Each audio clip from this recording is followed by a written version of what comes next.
Gangguan jantung merupakan penyakit urutan kedua penyebab kematian tertinggi di Indonesia dengan 95.000 kasus per 100.000 penduduk.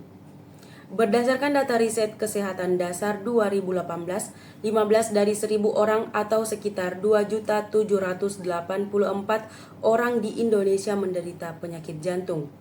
Saat ini, redaksi duniadiet.com menemukan inovasi baru yang dapat menjadi alternatif penanganan yang lebih aman, nyaman, dan efisien bagi pasien yang memerlukan operasi jantung, yaitu bedah jantung minimal invasif.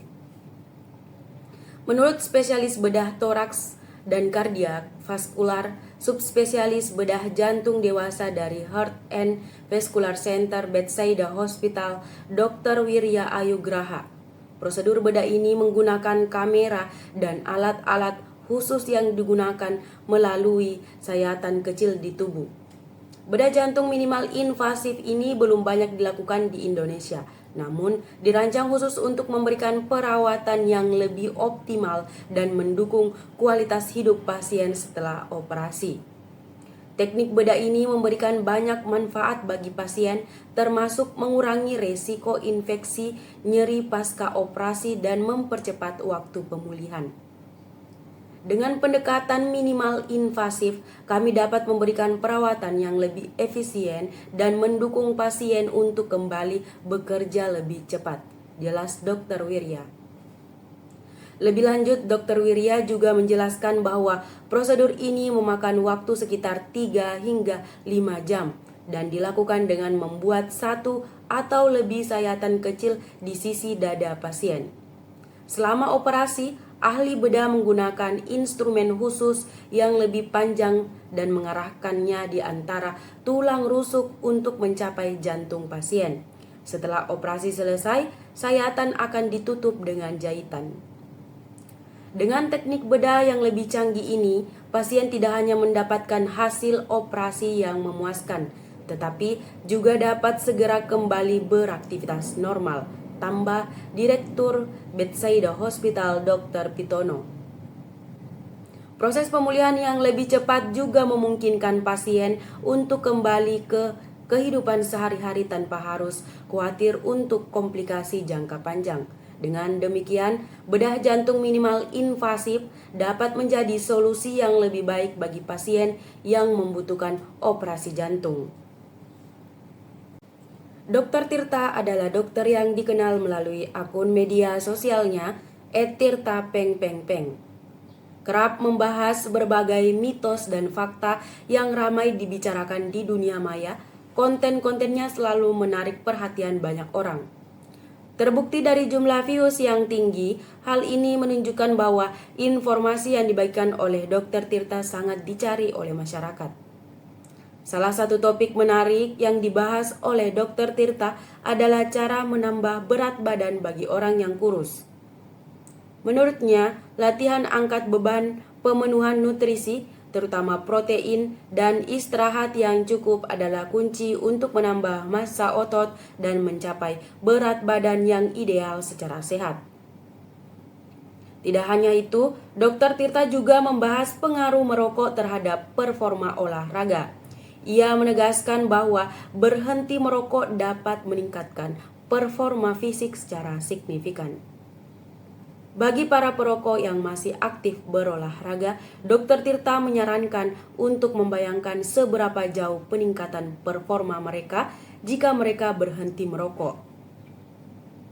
Selain itu, Dr. Tirta juga mengupas mitos seputar energi gel yang diklaim dapat merusak ginjal. Menurutnya, energi gel aman digunakan selama diminum dengan benar, terutama saat melakukan olahraga berat. Ia juga menyoroti pentingnya makan sebelum berolahraga, seperti pisang yang dapat membantu mencegah kram otot dan menjaga kelistrikan tubuh secara stabil. Terakhir, Dr. Tirta menyinggung tentang kerokan, sebuah metode tradisional yang sering digunakan untuk meredakan pegal-pegal. Ia menegaskan bahwa kerokan dapat efektif jika dilakukan dengan benar, namun harus dihindari jika berpotensi menyebabkan cedera kulit. Untuk mendapatkan informasi kesehatan yang akurat dan terkini, kunjungi akun YouTube @tirta_peng_peng_peng. Minuman energi telah menjadi salah satu pilihan favorit kaum muda urban yang memiliki gaya hidup aktif. Namun, muncul berbagai kesalahpahaman mengenai dampak minuman energi terhadap kesehatan yang kemudian memicu kontroversi dan hoaks di tengah masyarakat.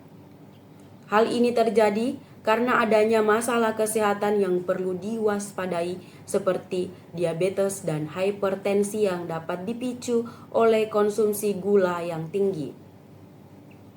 Riset Kesehatan Dasar 2023 mencatat bahwa prevalensi diabetes di Indonesia mencapai 11,7%, sementara hipertensi mencapai 30,8%. Kedua penyakit tersebut sangat berpengaruh terhadap kesehatan ginjal yang dapat dipicu oleh konsumsi gula yang tinggi.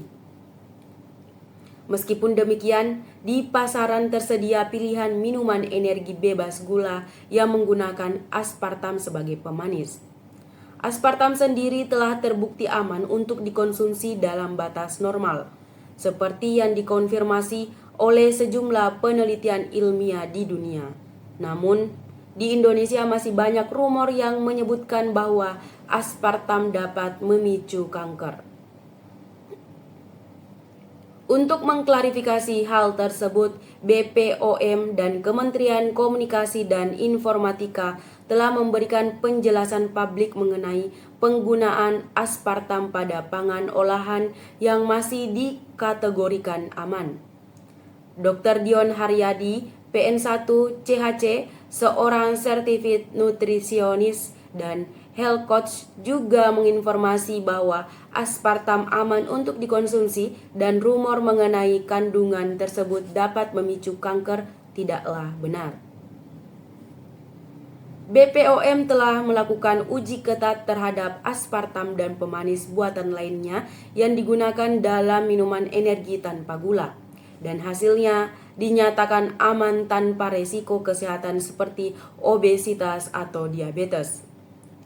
Rumor yang menyebutkan bahwa aspartam dapat memicu kanker juga tidak tepat, karena studi yang meneliti hal tersebut menggunakan dosis yang jauh lebih tinggi dari konsumsi wajar dan dilakukan pada hewan, jelas Dr. Dion Haryadi. Dengan demikian, dapat disimpulkan bahwa minuman energi yang mengandung aspartam aman untuk dikonsumsi dalam batas normal dan tidak memiliki resiko kesehatan seperti yang diklaim oleh rumor yang beredar. Oleh karena itu, masyarakat tidak perlu khawatir dan dapat tetap menikmati minuman energi tanpa gula yang tersedia di pasaran.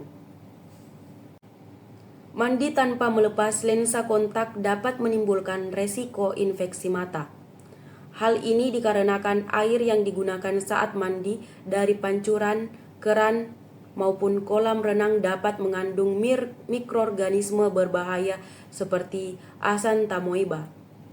Menurut Ani Nguyen, MD, asisten profesor oftalmologi klinik di Kik Medicine, USC, air keran yang membawa Asanta amoeba dapat memicu kontaminasi, meskipun lensa kontak sudah dibersihkan sesuai rekomendasi. Organisme ini dapat menempel pada permukaan lensa kontak dan menyebabkan infeksi jika terdapat kerusakan pada permukaan kornea. Selain itu, lensa kontak juga dapat merusak lapisan air mata alami yang membantu melindungi kornea, sehingga membuat mata lebih rentan terhadap infeksi. Infeksi mata seperti keratitis yang disebabkan oleh Asanta amoeba dapat menyebabkan rasa sakit hebat, kehilangan penglihatan, bahkan kebutaan jika tidak segera ditangani dengan tepat. Selain Asanta amoeba, bakteri dan jamur juga dapat menyebabkan keratitis akibat penggunaan lensa kontak. Oleh karena itu, Ami Fadada, MD, dokter mata di Adventist Care, physician di New York, menyarankan untuk melepas lensa kontak saat berenang, mandi, dan tidur, serta membersihkannya dengan larutan pembersih. Selain itu, Nguyen menekankan pentingnya mencuci tangan sebelum memegang lensa kontak untuk mencegah perpindahan bakteri. Pastikan tangan dalam keadaan bersih dan kering saat memasang dan melepas lensa kontak.